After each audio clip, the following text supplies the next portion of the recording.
This is brilliant. I love this. I can literally just keep moving. Look, I can do a proper documentary shot.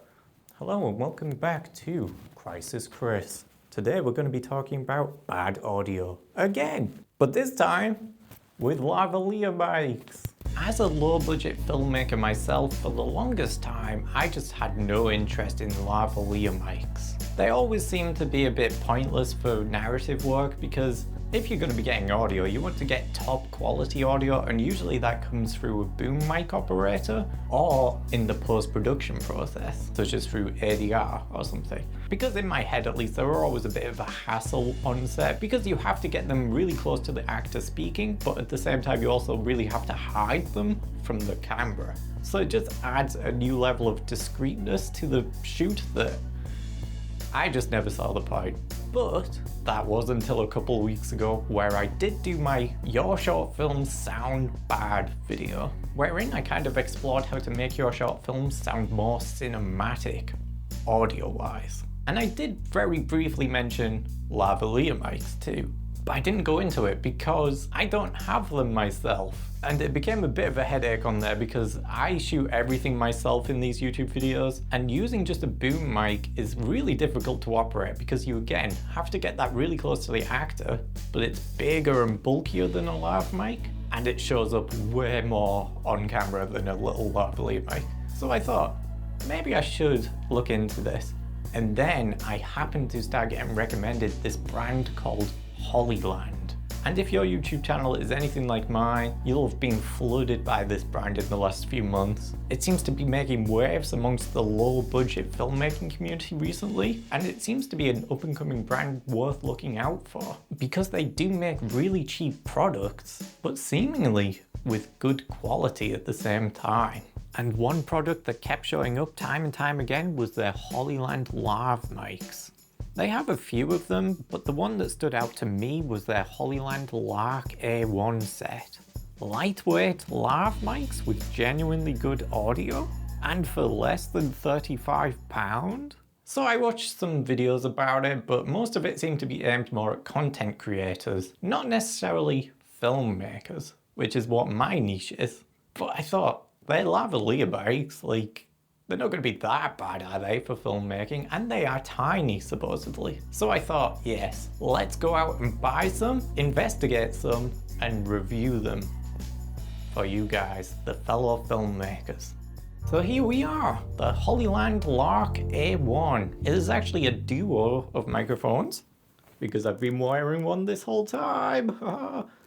They record up to 24-bit audio using your smartphone as the receiver through the dongle, which can be either USB-C or Apple Lightning, depending on which version you require, which yes, does mean that you do need your phone and a voice recording app installed to record too. There is a dedicated Hollyland app, but I don't believe you can record audio through it itself. It's more just to play around with the admittedly limited audio settings such as volume, which is basically just the gain here, and the built-in noise reduction feature, which I'll give a demonstration of later on. The best part, however, is that this set cost me less than £29.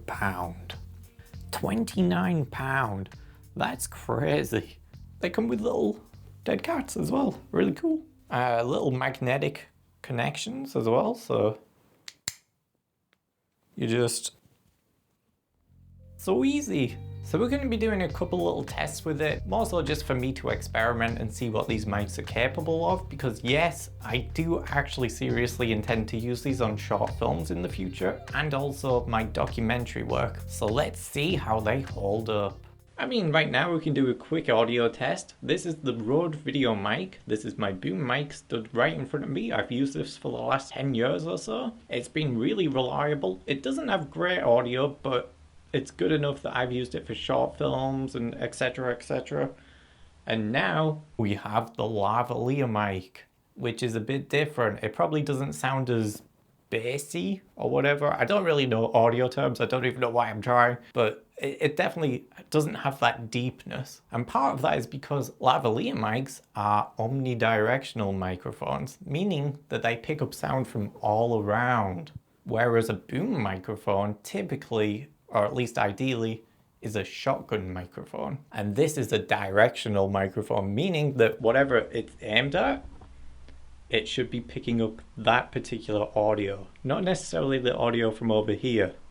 I'm just going to say some words as I rotate the microphone. You can see that the audio kind of does change quite a bit drastically. Even just when it's a little bit off, it's different to when it's aimed right at the mouth, which is what it's for. This is the type of microphone that you typically see boom operators using in films. You kind of don't need that when it comes to lavalier mics. In fact, you don't even have to have the little microphone bit aimed at the mouth. You could have it completely upside down and it still picks up the audio pretty okay. But at the same time, that can also be a bit of a con, because when you're outside in particular or in a busy interior such as a cafe or something, you do naturally have a bunch of sounds going on around your actor or subject, such as the cars outside, or teapots or something being carried around, or just general chatter in the background. A lavalier mic will typically pick that up, at least to some extent, whereas a good boom mic, again, I'm not saying this is a good boom mic, but a good boom mic should just automatically not even pick that up. You probably won't even notice it in the background at all. It should just get nice, clean audio of the person speaking. So yeah,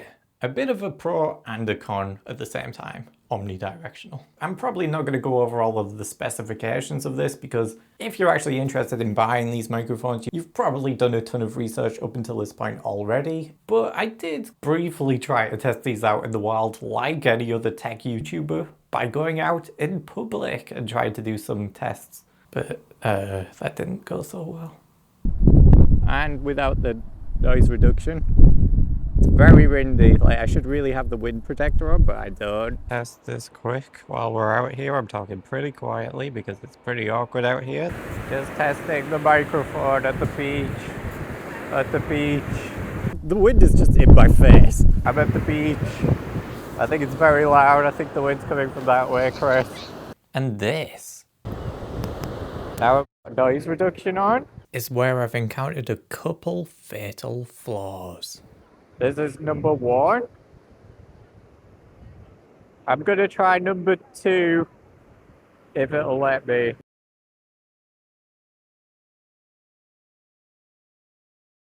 It seems that any time that I went to change the settings in the app while recording, it stops recording audio entirely. This is without any noise reduction. This could be something to do with the third-party app that I've been using to record the audio, since the Hollyland app itself doesn't record audio, but still. I also had the problem with the Hollyland receiver slipping out of my phone's USB-C port mid-recording as well, also stopping the recording without me being aware. Oh my god. Has it stopped recording out of this? It has? It slipped out. See what I mean? We're not recording out of this anymore. But now it's back. I knew I wasn't going crazy. Are we back? We're back. These two issues have made me so paranoid every time I go to use these to make a video. But at least with the USB-C connection issue, that one is just a general problem with the condition of my phone's USB port, not the Hollyland connector itself. However, it has since still continued to be a problem almost every single time I've been to record something. It's gotten to the point where I've become so scared about it every single time that I have ended up taping the device to my phone each time now.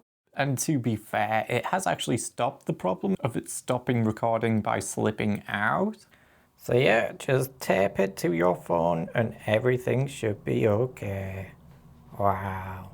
But I'm still a bit wary about the app itself, because like I said, changing the settings seems to just halt the recording sometimes. Not every time, so I don't know, just maybe stay away from the app when you're recording. I don't know, maybe, yeah. During the making of this video, I did actually get a real-world testing for these during the premiere event of The Turned. It was the film that Joseph Arnott directed a few months back that I DOP'd on. During the event, I hooked Joseph up with one of these Hollyland mics and myself at the same time, hoping to successfully test out the recording of both mics simultaneously. which apparently you could do by switching from mono recording to stereo, which I did, but of course it didn't work. I mean, of the two microphones, ideally I would have got Joseph's audio output, since he is the producer and director on The Turned, but it didn't get his audio, just mine. So now I just have nice clean audio of me occasionally talking about my beloved trolley dolly experience and nothing else. And next thing I know, Joseph's telling me to hop on top of this metal trolley, and he's wheeling me all over the set, all over the building. It was beautiful. I had a great time. Fortunately, this wasn't that big of a deal. It was more me just asking if I could do it last minute to test these out. And it has actually ended up being a good example of how much surrounding audio these mics do actually pick up though. But while obviously at the same time prioritizing my voice as it should. He knows that he wants a tracking shot the whole time. I'm like, okay, Joseph. Like, that one was very, well, the first time we see Gary going from the car into the... So yeah, if I can work out all these little issues that I've been having, these would be great little mics. But now at the same time, now I do have to tell Joseph that the mics didn't pick up his audio. So that'll be fun. I'm just kind of looking towards the camera area, even though I'm not actually recording this bit visually because I can't be bothered anymore because I've given up trying. But yeah, this is it concealed with a dead cat on, no noise reduction, all raw. This is noise reduction weak, apparently. And this is apparently the medium setting for it. And the strong setting. I don't know, there's quite a lot of wind coming at me and the cars are passing by. I don't know if you can hear them now, but they're pretty loud. So if this has just got my voice, that's pretty impressive. I'll cut back to the regular audio now. And this is it without any noise reduction whatsoever. I don't know, maybe you can hear me better now that it's away from the wind. But what I want to look at is the practicality of using these in filmmaking, because it's a bit different to content creation. In content creation, like TikTok or YouTube, you don't have to worry about hiding the microphone because people aren't getting immersed like that. They're aware that it's just some guy talking to the camera. It's fine. Films, however, different. You don't want to see the microphone to any extent in a film because it is immersion breaking, and obviously that's just not how films work. So we have to hide them. So yes, let's set up a little interview setup between two characters, an interviewer and an interviewee, and see if we can get away with hiding these microphones whilst still using them as our primary audio source. Yeah, let's get started. Recording with noise reduction on this side of things, so this is the noise reduction medium setting. Then when I cut to Cowboy Chris, I'm going to have no noise reduction and it'll just be the raw audio. It's worth keeping in mind that there is an echo in here. I have tried to reduce it with some more cloth and stuff, but it's too empty in here. Previously on Cowboy Chris. Who are you? Frederick Baxter, your long-lost twin brother. I always told you I'd be back for my revenge.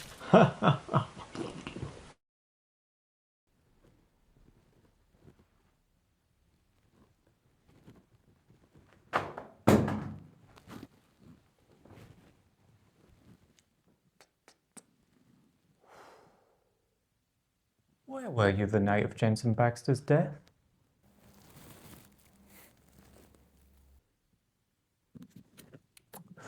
Say hello to the rest of the detective department. Hello, don't mind me. I'm just watching and observing. Did you do it? Do what? Did you kill Jensen Baxter?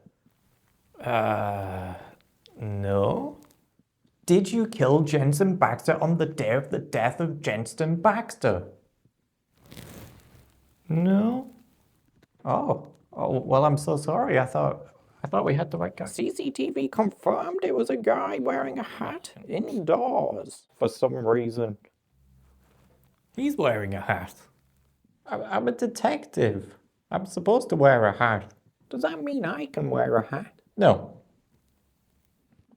Give it in, cowboy. We know you killed him. Killed who? My brother. Your brother? My twin brother. Interesting. Oh dear.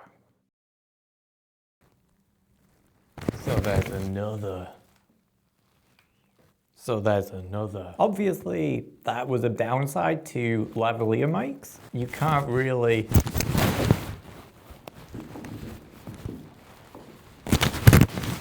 Just basic movement is enough to set the mic off because obviously it's amongst the clothing. So yeah, this is preferred to get the cleaner audio. You still do pick up the cloth movement, but it's not as strong as when it's inside the clothing. But obviously, if you're making narrative work, you want to hide it as best as possible. So hiding it amongst the clothing is probably going to be the most realistic option. Of course, it's worth noting that because these are 24-bit audio, they will clip occasionally depending on which level you set it at in the volume settings. So like, for example, if I shout, shout, it's going to clip at some point. It's like if you get louder, you're going to clip like I just did very briefly.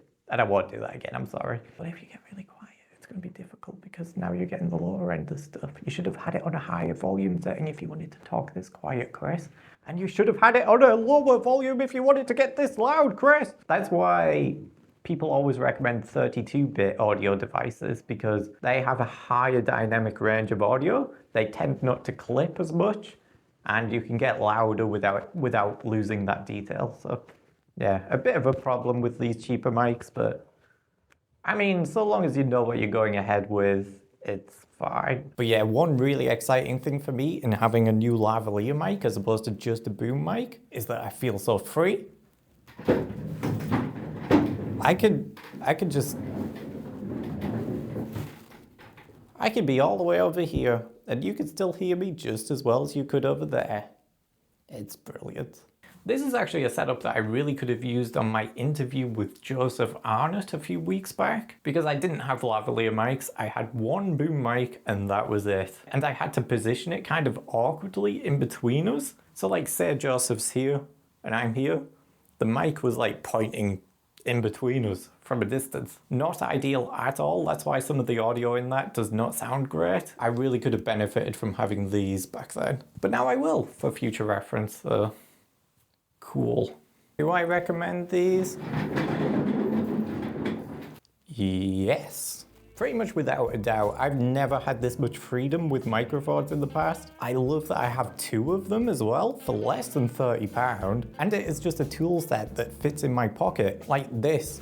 This is all you need. 1, 2, 3, and it fits right in your pocket. If you're willing to pay a bit more, like 10 or 15, £20 more, you can go with the charging case option. The charging case does give you the potential of having a longer lasting battery because all you need to do is just throw these in your charging case, just keep on going without having to plug them into a wall socket or something. I know these are aimed more at content creators such as TikTok users or Instagram reel people, but I think it's doable for filmmaking as well, and especially documentary work. So you just have to accept that your phone is now your external audio recorder for your lavalier mic. Really good. I can't wait to actually use this in a real world setting. So yeah, basic interview setup. I know I didn't really do an interview at the end. I kind of just did my own thing. If you're interested in learning more about audio, I did do a full video on your short films sound bad, exploring how to transform your bad audio in your short films, documentaries, music videos or whatever into more cinematic pieces, just through easy audio steps. So it's worth checking out if you're interested in improving your sound, which I think we all should be. It's the biggest area I think that everybody shares a weakness in when it comes to short filmmaking. I'm still learning myself. I'm not great at this. I'm still trying to do better. And part of the way I'm doing that is through doing these YouTube videos to improve and to help share some tips with you guys. So yeah.